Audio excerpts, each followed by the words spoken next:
a very small desk, and 3 chairs. Adjacent to each chair was a ring that was attached onto the wall, which police would handcuff a suspect and then handcuff their other arm to this ring, their wrist. Well, I found myself being handcuffed, double handcuffed. Then a detective, he sits his seat directly in front of mine to use his seat as a prompt that will prevent you from kicking up. Well, I didn't understand that these detectives, they had a method. And the method is, from the African American community, was that we go into like a fetal position. Well, when you go into that like fetal position to kind of like cover your face, it makes it real easy for the police to now just grab your genitals and they squeeze them. Well, never knowing of racism as a kid, that is the coolest part, because I didn't learn of racism until I was 16. And then I began to see a whole total different world.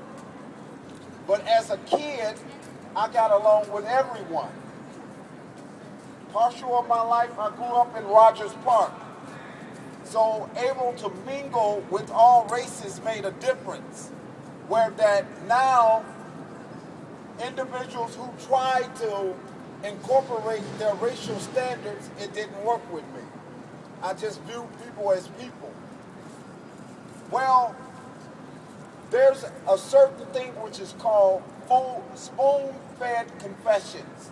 That's what occurred to me. I was fed a confession, beat and told to repeat it to a Cook County State's attorney. I did that. As a result of doing that, it's a confession. The confession worked and allowed the state to be able to use a certain quantity of hearsay evidence against me. Meaning not one witness ever testified against me in a court of law. All of the evidence in the case, it really, examining the confession and just reading it on paper, you would say it's a slam dunk. Investigation, where that now the confession states that it's 4 perpetrators, 4 individuals involved, 4 perpetrators, and only 3 bottles. But all perpetrators had a bottle apiece. How could that be? It even went and it described a street that was in the confession. It don't exist in the city of Chicago. Youth officer testified that he was present during the confession. His name is nowhere in the confession. And to really top it off is that the confession says that we beat a boy. There was no boys. The only individual that police could label this as a boy was a 42-year-old alcoholic who had a feature appearance of someone 60 years old. So you mean to tell me that in a confession you're going to say, yeah, we beat the boy? So there was red flags from the outset of the case. The bottom line of it is no one gave a care about correcting it. That's right. Me being tried by 2 Cook County public defenders, one with 2 years experience and the other one with 3 years of experience. Never investigated the case. So everything that the state basically stated was presumed true because we had nothing to refute them. So now being someone who goes through the criminal justice system, listening to the pathologist state that this man was never stabbed, but the confession says he was stabbed, that the man was never beat, but the confession says that he was beat. Me being only 16 years old, that stuff flew through one ear and out the other. Because a kid is a kid. So, really, I was cleared all along. I didn't have attorneys who understood the medical terms of what these things meant. So as a result, being 16, now going through the criminal justice system, found guilty at 17, sentenced to 4 natural life sentences. That's what I was sentenced to. 4 natural life sentences in the Department of Corrections. Sat there, literally. Wrote half of Chicago, probably the whole Chicago. Probably y'all got some letters. But writing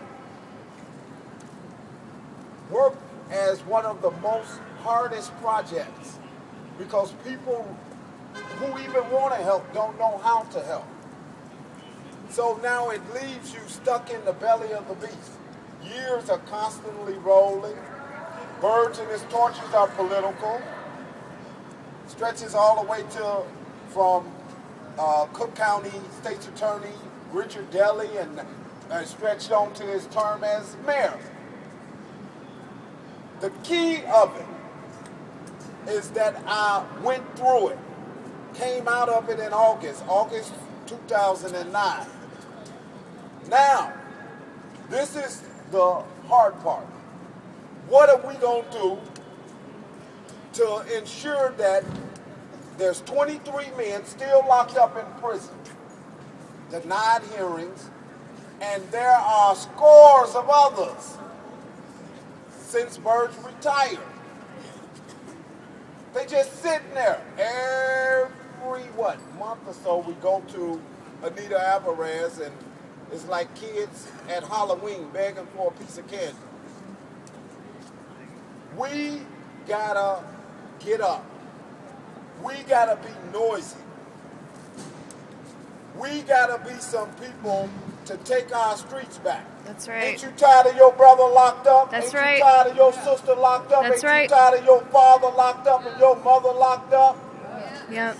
So the whole bottom line is, what are we going to do about it? If we are the 99% and it's affecting the 99%, but we're covering all the other issues, but missing the meat and potatoes, guess what? You will become a victim of what you're missing. Yeah, that's right. That's right. We better wake up. You think that Chicago police torture stopped? No, it did not stop. It continues. Matter of fact, in June, a young man by the name of Flint Farmer, he was wounded on his stomach. Police jump out of their car and shoot the man 3